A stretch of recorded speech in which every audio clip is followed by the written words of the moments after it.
L'Écriture dit, le premier Adam était un être humain qui avait reçu la vie. Le dernier Adam, le Christ, est devenu l'être spirituel qui donne la vie.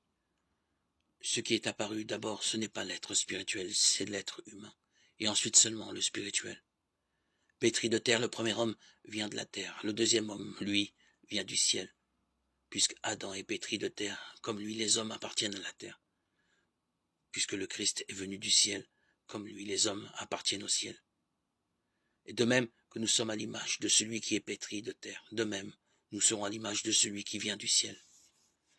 Je le déclare, frère, la chair et le sang ne sont pas capables d'avoir part au royaume de Dieu, et ce qui est périssable n'a point part au monde impérissable.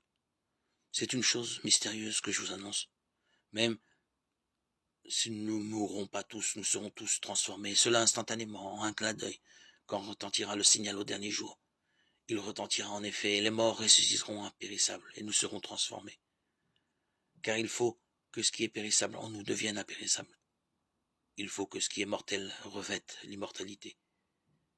Et quand ce qui est périssable en nous deviendra impérissable, quand ce qui est mortel revêtira l'immortalité, alors se réalisera la parole de l'Écriture. La mort a été engloutie dans la victoire. Ô mort, où est ta victoire, ô mort?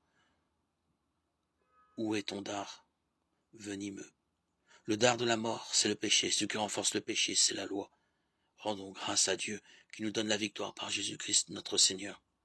Ainsi, mes frères bien-aimés, soyez fermes, soyez inébranlables, prenez une part toujours plus active à l'œuvre du Seigneur, car vous savez que dans le Seigneur, la peine que vous donnez ne sera pas stérile. 1 Corinthiens 15, 45, 58.